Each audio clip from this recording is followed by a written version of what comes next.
Hi, I'm Gavin Haverstick with Haverstick Designs, and I'm here with Luca Pretolesi from Studio DMI, and this is the S.O.U.N.D project.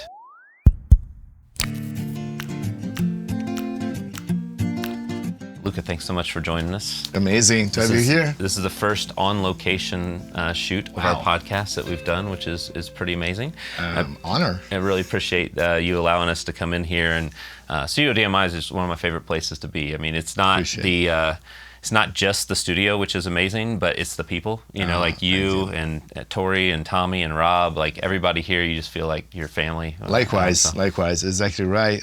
And also, I mean, every time we hang out here, we just come up with ideas, and we never stop. We say, hey, what about if next time we do this? Yeah, absolutely. I love it here. So, and also I get to come back to Vegas. I finished high school in Vegas, and my wife's family is from Vegas. She grew up here as well, so it feels like home. So, really appreciate you joining us for the podcast. Like, there's so much work we've done together in the past here at the studio, but I really wanted to kind of talk about a little bit about your history and how you started this place, and we'll talk about Dolby Atmos and these rooms that are just beautiful. So maybe start with just telling us a little bit about like you and the journey. Yeah, the journey. Well, I'm being lucky. So I never had any jobs outside of music in my life. Wow. I'm one of the few where the first time I was getting paid as a kid, it was for something related to music. I was just like 15 years old, and during the summer, playing music on little like kids camp that we had in Italy, and then became a thing. Then I started DJing super young, and then I went to my engineer school for 3 years in Milano when I was learning recording and mixing. I think the best time in history, in my opinion, as far as like get involved on the old way of tapes and analog.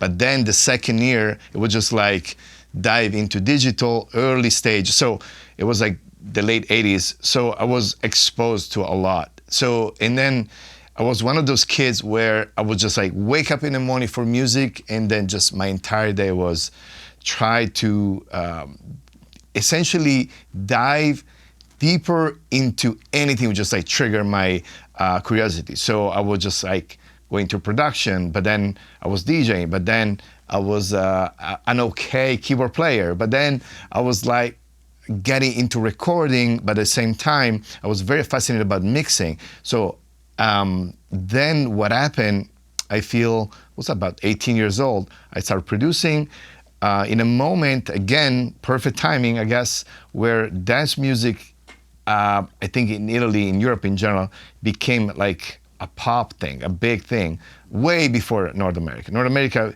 the explosion of dance music, we talk about mid-2000. There was a moment in the 90s, but mid-2000 in Italy was literally the same in the early 90s. Wow.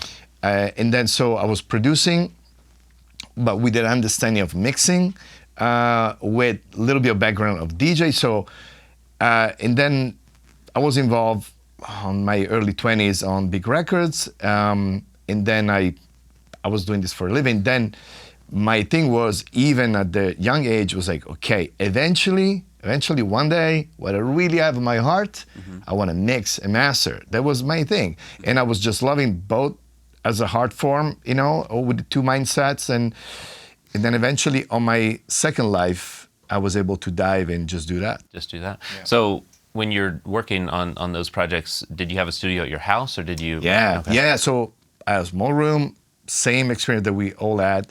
But then I was able to afford a decent studio when I was young, just reinvesting my income from producing and touring, all that. Now, when I spent my couple of years in Milano study, I was always been the youngest one of the entire crew. So I was roommates, more experienced than me. I was the young kid on that. And I was living in the studio, essentially. I was going to school, and then say, please let me stay. I guess it's a story that a lot of people share. Sure. But in my case, something that I like to share with a lot of my students today, or people that I know, is to don't rush when you're young to try to get specialized on one thing. get the basic education that you need in order to speak the language. One of the biggest problems today I see, because internet, it makes you go fast to try to say, oh, I want to learn how to be a sound designer, but then wait a minute, can you play an instrument? Oh, hold on, you understand Dolby Acoustics. Sure. Wait, you have a little bit of bass on mixing. So they don't do that, and sometimes you might want to think about it to just get like a basic education. It's almost like, I want to learn how to drive on a Formula One. I say, no, you want to learn how to drive first. Yeah, I mean, having a well-rounded, for us as acoustical consultants, about 60-70% of what we do is design studios, but then there's that other 30% that's large rooms, churches, auditoriums, performance halls, things like that, that if we just specialized in one thing, we wouldn't have a well-rounded knowledge of everything. So yeah, that's a great thing to teach the young engineers. What interesting fact is, I was learning recording. I think on my 3 years of school, majority was to learn how to mic drums and the DI and all the kind of stuff that we actually never use. But because I understand that, when I deal and I'm mixing, I can just go into the process and talk to the producer, say, hey, you might want to re-record it for this reason. I find out of phase here, out of phase there. So I think that type of knowledge, it's always important. It's like you're learning. You become a chef, but then you need to learn how to cook everything, and then you can specialize on something. That's a great analogy. Yeah, it's I think that that's one thing where if you just never settle, just keep like learning and growing as you go, it's like it's going to help you as you go through your career. For sure. So that's great. So you lived in Italy for most of your life. When did you move here? 2002. 2002. Right. Well, in the late 90s, 98, we came for a short vacation / checking how we feel about this with a different point of view, me and my wife, and we liked it. And I understand why. Because I started all this music journey so early on in my career, when I was on my late 20s, early 30s, I was ready for some change. I was ready for challenge myself or do something new. Also, I want to say that the music industry in Italy or in Europe in general has been strong for a while, but on the late 90s, there was a moment of, I will say like repetition, and there was really not excitement. And I think I had a moment for myself to say, I just want to get a new place, I want to challenge myself, meet new people, use my experience in a new environment. So came here on the late 90s, quick vacation, and then remember me and my wife say, eventually in a few years, we can be strategic and come back. Then that's what happened. So in 2002, we came, and then LA, Vegas, what are we gonna do? And for some reason, I always felt, and then after NAMM show, the traffic on NAMM show, it's a confirmation. I felt that I could optimize my time and be a more manageable city, Vegas, and then go to LA, jump on a flight, be in an hour, do my meetings, come back end of the day, versus be on LA. Now, technically, so you want to be in LA or you want to be in New York, but then also what I do is very specialized. So we are doing post-production 90% of the time. We are not really enjoying to have people around by default. We want to have people around. Versus, I think LA, it's more like, come by, it's like networking thing.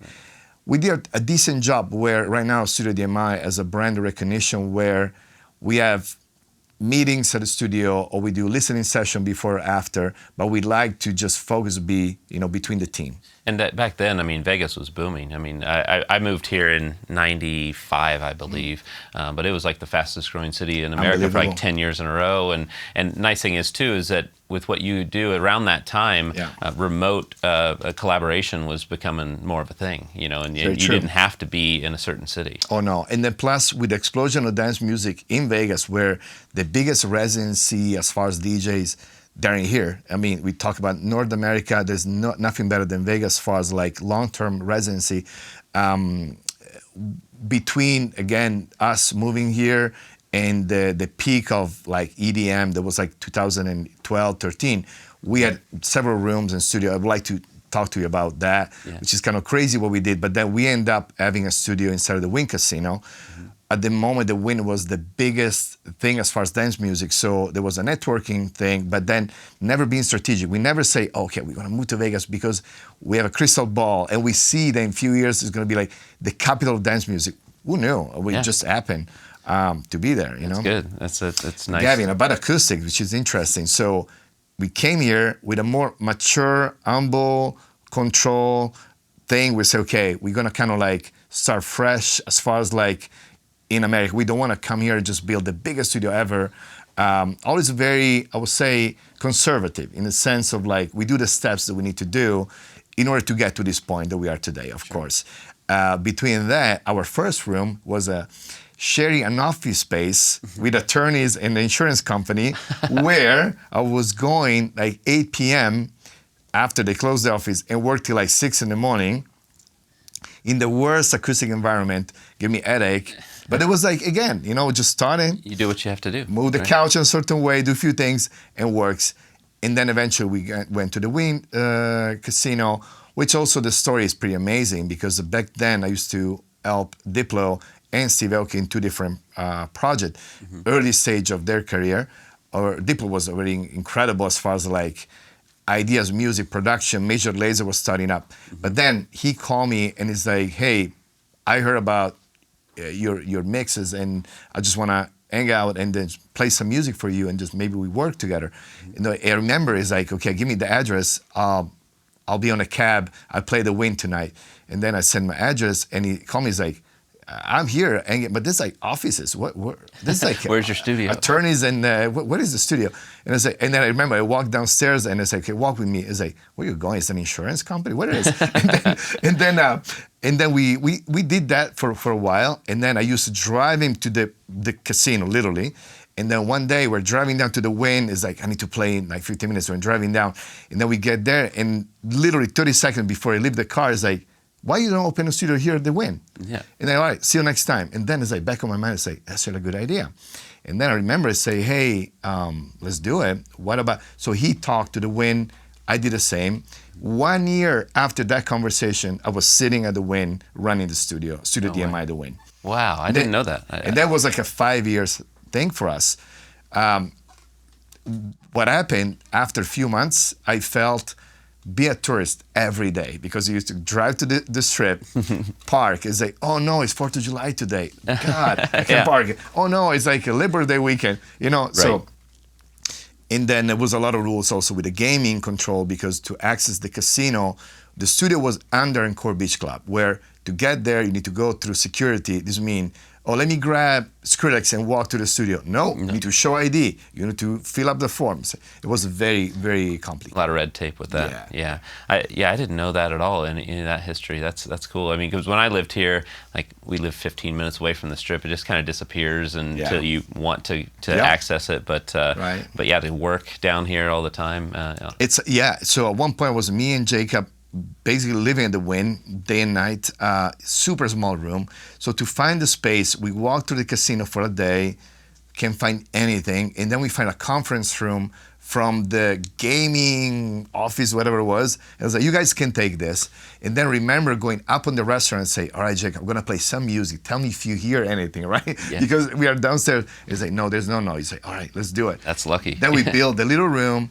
Not the best room, but we did enough. Again, it was a bridge to get to this place now. So what prompted the move to here? Like so Studio DMI started growing. At this point, was just not me. We were a team at that point, I think of 5 or 6. We're getting a lot of requests. I would say more like a company request, not related only for Luca mixing a record for you, but just as a company, labels.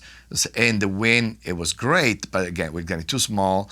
And then when we talk about artists want to hang out and come to the studio, that became a thing, where it's like day and night, people just come to the studio, say, okay, it's time for us to do a step. And then there was a good time where the commercial real estate in Vegas, I think it was expanding, so a lot of construction here and there. And I remember Andrea from our team is like, okay, I'm gonna find a place and say, okay, let's put like a checklist what we're really looking for. I say, we're gonna be close to the airport, not too far from the 215, which is essentially the freeway goes around the city. We wanna be a place where you can park. So we kind of did like about 10-point checklist. And then 3 months later, we find this place, which was like a gray shell with just like 6 buildings, It looks really nice from outside. Enough ceiling, enough space. That's the thing about this place is that so many studios you find a cool location, but then it's like, oh, we got 8-foot ceilings to work with, and in here you've got I think 11 is what it is, or I think 12 from outside almost. it's 14. On the exactly. Then when we bought it, it was everything open, was like just dirt, and they say, okay, we can actually design on the dirt and ideally divide the space. Oh, so you did it like actually like kind of we came in the dirt itself? Really raw, like to just figure out, and then from there, of course, we did a proper design, and then so the building is 4,000 square feet. So we divide about, this is a 2,400 one, the studio side, and the difference is on the office side, on the other side. And yeah, that's it. So one little problem was to have a permission. So the permit to build took us about 9 months. Wow. Because there's casino first, all the biggest corporation first, and then studio. Right. But then eventually we got the green light from the city, and then we pulled the trigger. The good things we had a temporary studio on the other side of town working till the last minute. And then we set up a temporary room here. We actually happened to be this room. So the transition was just literally probably like a week or 10 days. Okay. Yeah. That's awesome. Yeah, it's I mean, the space itself, it hit all the marks that you were like trying to get the check boxes there. I mean, it's got beautiful space. It's got ceiling height. The rooms are nice and large, and it's I mean, I'm sure that when artists come through, it's a kind of a nice home for them too. It's very nice for them. Yeah, that's great. Okay, so I want to kind of transition into how we met. Josh Estock from Focal is the one who introduced us, and back in 2019, I think that's correct when we did it. And you wanted us to come in, do some testing of the rooms, and kind of see what we can do to tweak things and even dial in the rooms further, because they were already treated and sounding good. Well, we made our mistakes, I think, at the beginning. And mistakes was not big mistakes. We just like rushed through, and then and we felt. So again, bought the building, designed it, everything. And then actually Josh, was the time that he took the position as director for the Focal Pro division here in North America. And then the idea was like, okay, now we are here. We really want to make sure that this is going to be our house for a very long time. We're going to do the best with the space. And the introduction we do was like, hey, give us like the honest opinion. And then also what is cool with you was, okay, how far we can go, so how much we can improve. So be able to get a tangible thing to say, okay, we can predict this is going to happen. We're going to have this response. That was a big deal. Yeah, it was super fun because we came in 2019. It was Oscar and I. We came in and did acoustical testing in all 3 rooms, Studio D, M, and I. And that allowed us to at least get a baseline of like how it's performing currently. And then from there, we built computer models of the space and figured out, okay, there's dips or peaks in the frequency response, but why is that happening? And so we could, with those models, we could figure out if it's a axial mode, a tangential mode, like if it's an early reflection problem, like any of those things. And we were able to put together a plan for you guys of how to improve all the rooms. And that was 2019, and the first room to get upgraded was Studio M, and that room, the best room ever in the world. Actually, I remember. So Studio M, yes, fantastic. Ironically, it was the worst room of the building. That became the best room, which is also a reference room for us now, where everything that is prep, where we find any type of like distortion and phasing issues or anything in that room. We trust that room for that. Also for the delivery, because it's almost like a zoom in into anything you are playing that is very, very good. The best things about the room, in my opinion, is the ratio of like be in a room and feel comfortable for long hours, just work a day. But at the same time, extremely dead. But again, it's like a sweet spot. It just is perfect. I think we measured was like plus minus 1.5 or 2. I mean, it's pretty crazy. I remember when we first came and when we did the test, it was plus or minus 15. There was a dip, 14, was a crazy dip on the low end. I remember that then we do a lot of dance music where there's like sine wave, bass note. They're like 808s or kicks. disappear. Yeah. Just like I don't know, like 60, 45, 52 gone, but 52 is actually there, just so you can hear it. Yeah, yeah. And it was the smallest of the three rooms too, and there's some interesting things in there with the there's good opportunities. Like that front wall had a little bit of an L-shaped corner, and we just decided to bass trap that entire thing. You know, it's like 18 inches deep. I think the luxury to have high ceiling, that room really works because you guys did an incredible job to just use the space. Yeah. And again, you're not feeling fatiguing to have the ceiling on top of your head. It just feels right. Yeah. Yeah, and I feel when we did Studio D, we might going to talk later more about the Atmos, we say, can we just make a bigger version of Studio M? Studio M, yeah. And I remember when Josh from Focal was here for the first time after M was finished, and I still remember getting the call from him because he said, this room makes no sense. Like, it doesn't even make sense why it sounds as good as it does. So it's the best version of the speakers we have there, right? So we have the 6s and the sound's unreal. Another great sign, I think, of a really good room is when you switch speakers, you really need to focus to understand what speaker is playing, because the room is performing so well. Yeah. And it was the case there. We tried different combinations of speakers, and we settled on the 6.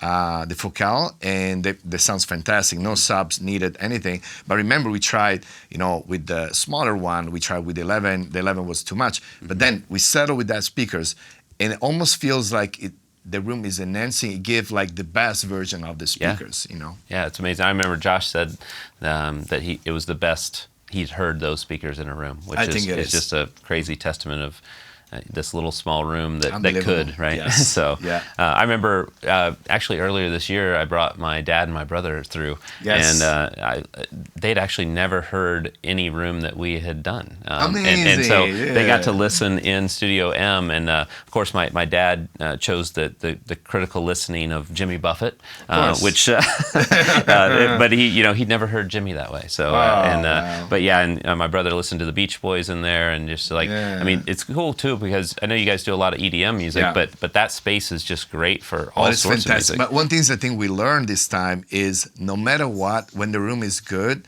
there is no limit. I mean, you can play anything.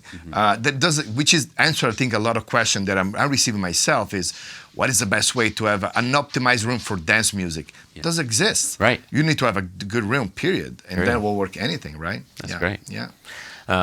Okay, so we did Studio M, and that was finished, and the next step, there's kind of like a lull there because there's COVID and all sorts of weird stuff that was going on. But then you got the idea to create an Atmos room, and the idea was to turn Studio D into that Atmos room. So what was the motivation behind doing that? Well, I think it was a combination of things. So number one, we felt the difference between the Dolby old school, like 5.1, there was almost like felt there was okay for the time, but even if you go back, say, okay, how far we can go with that, there was almost like a ceiling. Something has to change every couple of years to, Atmos, no. We feel like Atmos is a thing. They can grow over time. Yeah, you can add more dots, so you can add more speakers, but we got a format, I think. So I think what changed was some conversation, honestly, with Dolby, where we felt like, wow, this is for music. We're not talking version to try to fit on music something that is made for movies or made for a movie theater, but it's actually for music. So that was the thing. And then the excitement for us was like, wow, this it's a starting point for something that can be big.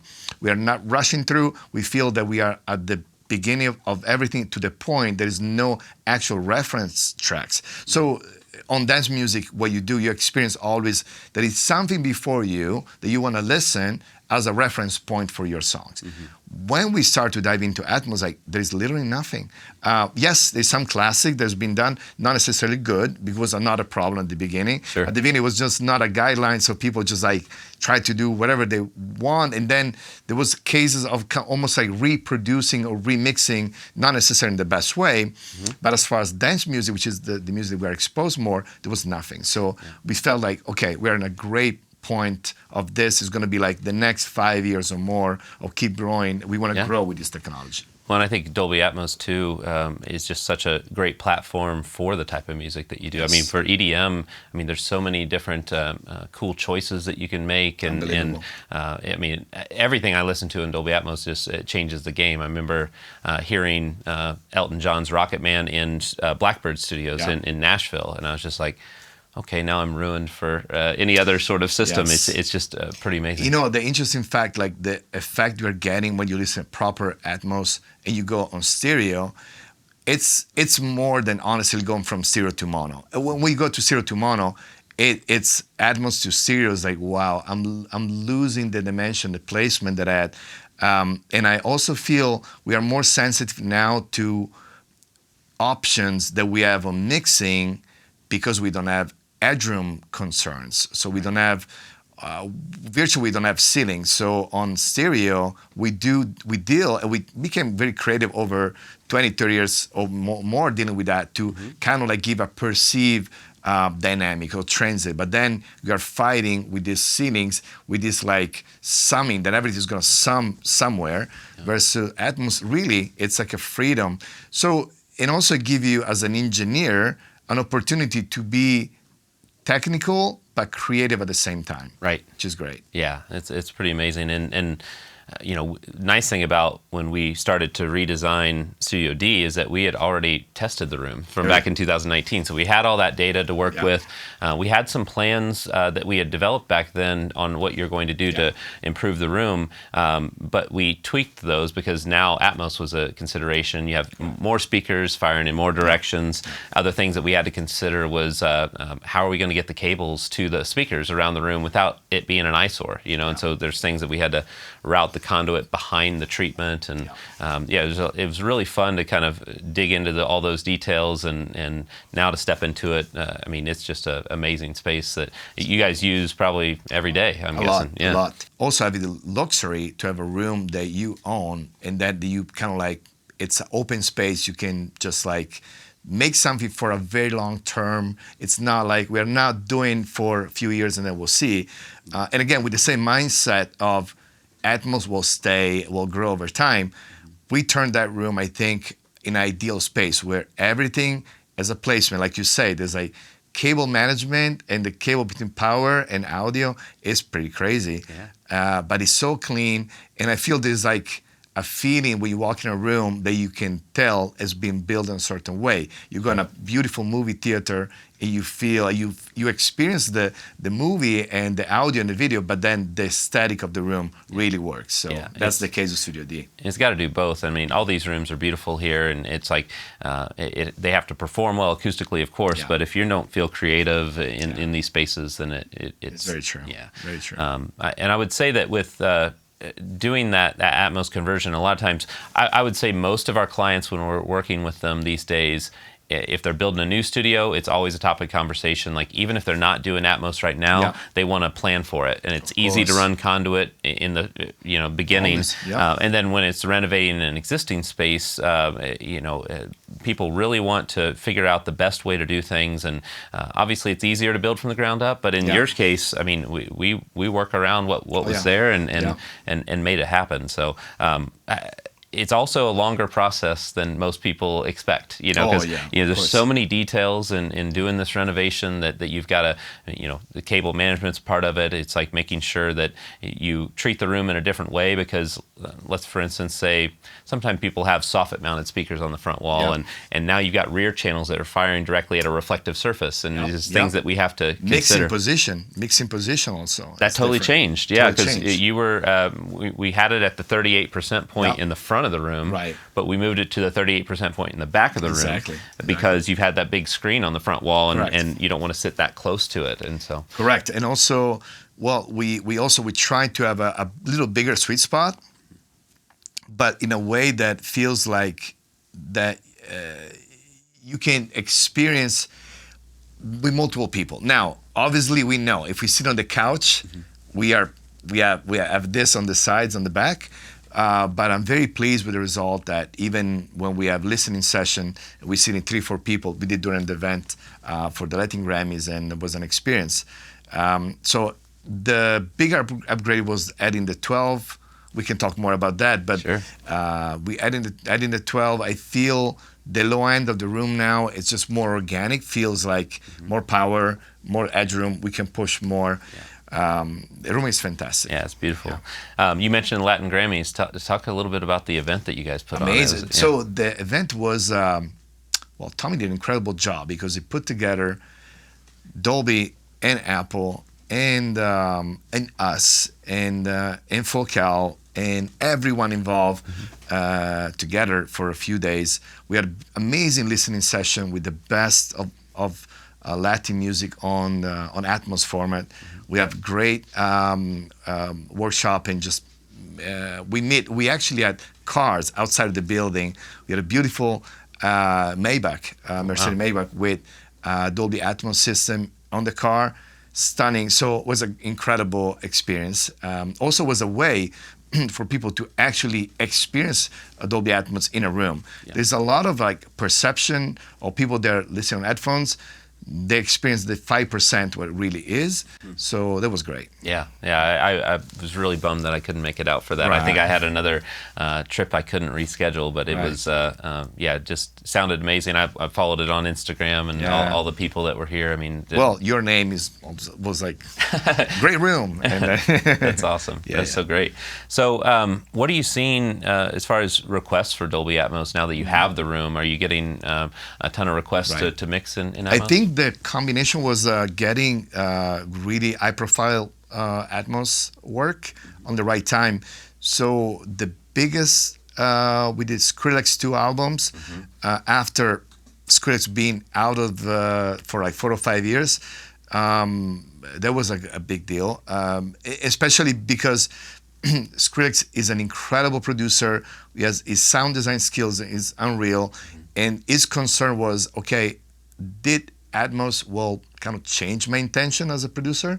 Of course, the answer is no. But then started the first couple of mixes, he was sold. He loved it. So, and then opened the door. I think having like 5 songs on the top 10 on Apple Music, it was a big deal. So that was kind of like a big business card for Studio DMI as far as Atmos.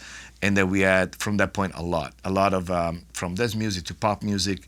And then recently, we just, at this point, complete Daft Punk new album, which is like 14 tracks back catalog that we did on Atmos, which is like extremely proud about this work.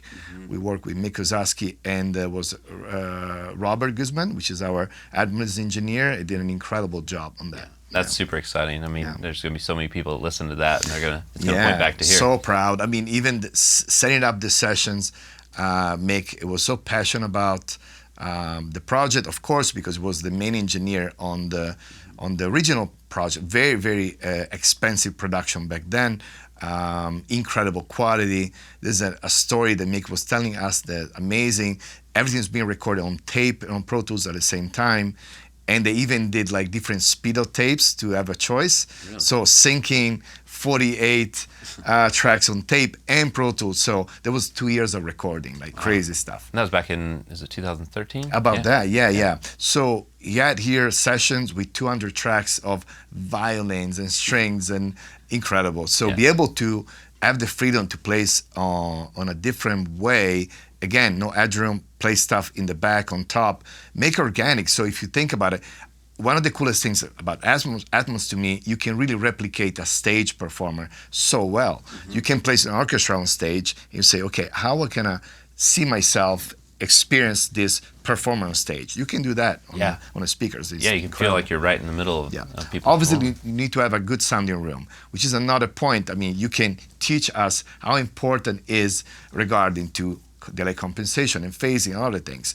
Because another problem that I notice now, people need to think about it, that just putting together like X amount of speakers, put in a room in front of the TV is not the same. Right. So I see a lot of mistakes on just, I would say like casual listening on living room, where you should pay attention Sure. You confirm? Yeah, I definitely do. I mean, it's something that there's it's a bit of the Wild West right now, where people are kind of throwing up speakers just to try to make it happen. But it's a combination of not only the speakers and the positioning of the speakers, but the room itself you're listening to get the full experience of it. Exactly. Also, confusion about headphones. I like the idea to have binaural, which is great, and I can tell quality of headphones and conversion, everything is getting better and better. It's fine, but I think as a master, we should commit on something you can feel in a room that is properly treated with the right calibration. One thing is I think a lot of people tend to forget, what we're doing right now, this is gonna sit on the history of music. We're gonna go back in 20 years, the same way we do now. We go back to Rolling Stones and we listen or other album, we pick some mistakes, right? Yeah. At the beginning of stereo, all the drums on the left side, the guitar on the right side, right? So we don't want to make those mistakes. So I think we can catch up later as far as like binaural, but we can't reinvent what has been done. So I think it's very important to do properly. Yeah, I think we're kind of on an exciting front end of this new. It's a whole new creative outlet too for engineers, because engineers are always creative, but now they just have more tools available to themselves. So that's correct. And then so I think that obviously having this Atmos room here is opening up even more doors for you. But I mean, not that you need help with that. You're busy with so many different things. Like you just did the new Drake album, right? Yes. And so I mean, how's things been since doing that album? Are you getting more and more? It's been a crazy year, because if we think we never stop on the project that we really love doing it, like one after the other one, because we did Diplo new album, Drake new album, Skrillex 2 albums, now Daft Punk on the other room. So it's been crazy. The cool things about kind of like go in different style, you almost feel, for me as an engineer, I'm building tricks, ideas, and techniques in one style, and I apply in others and make hybrid, where I'm able to bring my taste on something that is not supposed to be that way, but it works. So no, it's great. And then as far as like going from stereo to Atmos, when we are exposed to projects that we are taking from the final line of mastering and Atmos, is fun for us, because we can apply, we have a system in place. So the way we export stems from stereo after approval from the label of the artist, going into Atmos, it's flawless. So we can do it in a way we don't have to fight with the label. Hey, you print the reverb with the vocal. We need a reverb stems. We're doing it. So we kind of avoid mistakes, and we are faster when we do everything in house. Yeah, that's amazing. Well, I think that's a great summary of Studio DMI. We're going to do a studio walkthrough here in a little bit and do a complete YouTube video. But I really appreciate you taking the time to sit down with us. Unbelievable. Yeah, I'm excited. Well, we are very attached, because again, you are the translation of our mixes. Yes, well, I can be the best mixer in the world, but if I can't hear it, what I'm doing? Man, I feel like we're a small part, but I appreciate that you let us be a part of everything that you guys do, because I'm really excited to see. I mean, obviously you've done so much to this point. I just see it continuing on. Thanks, Gavin. Appreciate it. Awesome. Thanks so much, Luca. Thank you. Appreciate it. Thank you. Thanks so much for tuning in to the S.O.U.N.D project, and we look forward to seeing you guys next week.